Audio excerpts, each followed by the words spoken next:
हम 23 तारीख तक सड़कों पर रहेंगे। हम इनसे इस बात की गुहार लगाएंगे, ये हमारी मदद करें ना करें, लेकिन पूरा देश देखेगा, पूरे पिछड़े और दलित के समाज के लोग देखेंगे कि कैसे उनके बच्चों के साथ बर्बरता की जा रही लखनऊ में। उनके बच्चों का हक अधिकार छीन के दूसरों को दे दिया गया, और जब माननीय न्यायालय से न्याय मिल गया उसके बाद भी ये अधिकारी, ये बेईमान अधिकारी, भ्रष्ट अधिकारी उन बच्चों को उनका हक नहीं देना चाहते। केशव चाचा न्याय करो, न्याय करो, न्याय करो। केशव चाचा न्याय करो, न्याय करो, न्याय करो। केशव चाचा न्याय करो के नारे लगाते तमाम 69,000 शिक्षक भर्ती के ओबीसी अभ्यर्थी डिप्टी सीएम केशव प्रसाद मौर्य के आवास के बाहर प्रदर्शन कर रहे हैं। एक तरफ तो मामला सुप्रीम कोर्ट पहुंच चुका है, कल मामले में सुनवाई भी होती है, जिसमें हाई कोर्ट के फैसले पर 25 सितंबर तक के लिए सुप्रीम कोर्ट ने रोक लगा दी थी। लेकिन अभी भी इन अभ्यर्थियों का प्रोटेस्ट रुका नहीं है। आज फिर उन्होंने डिप्टी सीएम के आवास के बाहर प्रदर्शन किया और इस बीच डिप्टी सीएम ने अभ्यर्थियों को अपने आवास में मिलने के लिए बुलाया। ये अभ्यर्थी सरकार से मांग कर रहे हैं कि वो कोर्ट में इनका पक्ष मजबूती से रखें। अभी तक इस मामले में डिप्टी सीएम का कोई भी बयान सामने नहीं आया था, लेकिन अब जब डिप्टी सीएम ने अभ्यर्थियों को बुला लिया है तो देखना ये होगा कि इन अभ्यर्थियों को वो क्या समाधान दे पाते हैं। हमारे सहयोगी ने डिप्टी सीएम के आवास के बाहर प्रदर्शन कर रहे अभ्यर्थियों से बातचीत की, आइए सुनिए।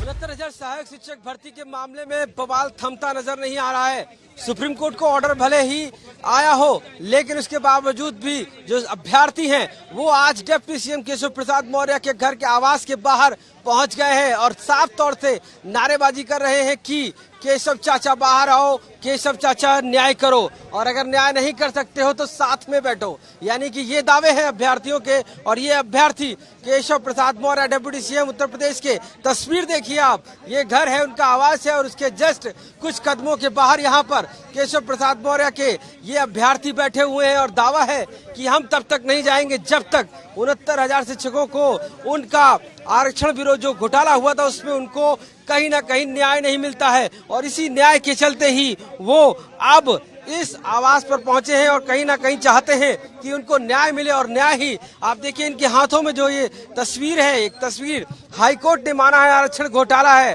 और इतना अन्याय, यानी कह रहे इतना ना अन्याय करो मंत्री जी, न्याय करो। मंत्रियों से न्याय मांग रहे हैं, वो मंत्री जो ओबीसी को प्रेजेंट करते हैं, वो मंत्री जो आरक्षण की राजनीति करते हैं, उनसे मांग रहे हैं न्याय। अब आप बताइए कि क्या न्याय मिलेगा? अब तो सुप्रीम कोर्ट ने कह दिया है। देखिए, जहां तक न्याय देने के बाद सरकार अभी भी हमको न्याय दे सकती है। 23 तारीख को जो मुकदमा लगा है उससे पहले टेबल पे बैठ के वार्ता होनी चाहिए, एक स्पष्ट वर्क प्लान होना चाहिए, एक ठोस कार्य योजना होनी चाहिए कि 23 तारीख को हम इस प्लान के साथ जा रहे हैं और आपको न्याय दिलवाने का काम करें। अगर सरकार चाहेगी तो ये मामला 23 तारीख को ही डिसाइड हो जाएगा, लेकिन अगर सरकार में बैठे लोग ऐसे ही हट पे रहे और ये अधिकारी ऐसे ही अपनी मनमानी पे उतारू रहे तो 23 छोड़िए, अगर 2031 तक भी ये मामला हल हो जाए तो बहुत बड़ी बात हो। आप लोग कह रहे थे डर है आप लोगों को सुप्रीम कोर्ट ना चला जाए, वही बात सच साबित हुई, सुप्रीम कोर्ट चला गया। देखिए, हम तो आपके कैमरे पे पहले दिन से चिल्ला चिल्ला के कह रहे थे, जिन अधिकारियों ने आरक्षण की डकैती की, जिन अधिकारियों ने आरक्षण की चोरी की, उन्हीं के हाथों में हमारा भविष्य दोबारा सौंप दिया गया है। तो हम पूरी तरह से मुतमईन थे इस बात को लेके कि अधिकारी दोबारा इस षड्यंत्र के तहत इसको भर्ती को फंसाएंगे, और वही इन्होंने काम किया। कौन अधिकारी ऐसे हैं जो आप बार बार कह रहे हैं, उन पे आरोप लगा रहे हैं, इतने संगीन आरोप? अधिकारी कौन, उनका नाम लीजिए साफ साफ। देखिए, अधिकारी तो सभी वही हैं। सरकार भले रिपीट हुई, मंत्री बदल गए, लेकिन अधिकारी तो वही है ना। तो जिस भी अधिकारी ने किया, गोमती नगर की घटना हुई, सरकार ने बता दिया, ये सरकार की जिम्मेदारी है, देश के सामने लाके खड़ा करे ना कि वो कौन सा अधिकारी है। 69,000 शिक्षक भर्ती में जिस अधिकारी ने संविधान का अनुपालन नहीं किया, जिसने आरक्षण लूटा, उस अधिकारी का नाम जानने का देश को हक है। उसको लाइए मुख्यमंत्री जी, मत बचाइए उसको लाइए, देश के सामने खड़ा करिए, जैसे गोमती नगर की घटना में शामिल लोगों को आपने किया। पूरे देश ने वाहवाही की कि आपने आरोपियों को देश के सामने रखा। 69,000 शिक्षकों की भर्ती में जिस अधिकारी ने घोटाला किया उसको देश के सामने खड़ा करने में क्या, मैं कह रहा हूँ न्यायालय ने स्टे किया है ना। न्यायालय ने यह नहीं कहा कि जिस अधिकारी ने बेईमानी की उसको सड़क पे ना लाओ, उसको लोगों के सामने मत लाओ। माननीय मुख्यमंत्री जी, लाइए उस अधिकारी को, तभी पता चलेगा आप न्यायप्रिय मुख्यमंत्री हैं। लाइए। आप मंत्रियों के आवास आप जा रहे थे, मंत्रियों से मिल रहे थे, आप वो कहाँ है मंत्री? बातचीत हुई कुछ? जो कह रहे थे कानूनी लड़ाई में खड़े होंगे, जो कह रहे थे कि सीएम से मिलवाएंगे, सब कहने की बातें हैं, झूठ परोसा जा रहा है। ओम प्रकाश राजभर ने कल, बताइए, लखनऊ में छोड़िए, हम लोग दिल्ली में थे, 11:18 पे उनका फोन आया और कह रहे हैं कि 12 बजे आपके 5 लोगों की मुलाकात मुख्यमंत्री से कराई जाएगी अम्बेडकर नगर में।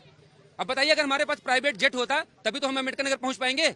हम अभ्यर्थियों के साथ ऐसा मजाक किया जा रहा है, वो भी हमारे ही वर्ग के लोगों द्वारा। आपको लगता है कि आपके आरक्षण वाले जो मंत्री सब आपसे मजाक कर रहे हैं? ये देखिए, मैं आपको प्रूफ दिखा रहा हूँ, ये देखिए, ये ओम प्रकाश राजभर जी का नंबर है, अपने कैमरामैन से कहीं दिखाएं इसको। 11:18 पे फोन किया, 1 मिनट 43 सेकंड हमारे लोगों से उनकी बात हुई है।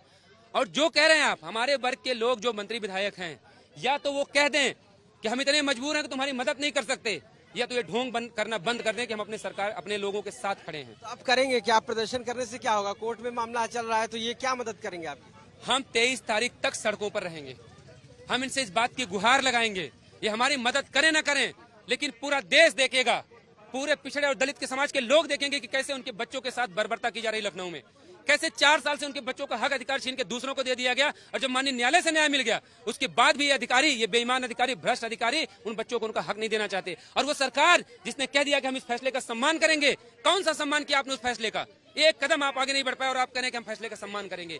ये भेदभावपूर्ण रवैया बंद करना पड़ेगा। माननीय मुख्यमंत्री जी को तय करना पड़ेगा कि वो सिर्फ एक वर्ग के मुख्यमंत्री नहीं है, ये पूरे उत्तर प्रदेश की 22 करोड़ जनता के मुख्यमंत्री हैं, और अगर हैं तो उनको करके दिखाना पड़ेगा। क्या होना चाहिए आपके हिसाब से? क्या करे सरकार? हम लोगों के हिसाब से सरकार को 23 तारीख के पहले टेबल पर बैठ के हम अभ्यर्थियों के, चाहे वो चयनित हों चाहे हम लोग हों, 5 उनके ले लें, 5 हमारे ले लें, या 2 उनके 2 हमारे ले लें, टेबल पे बैठ के। बेसिक शिक्षा मंत्री मिलने को तैयार नहीं है, बेसिक शिक्षा विभाग के अधिकारी मिलने को तैयार नहीं है।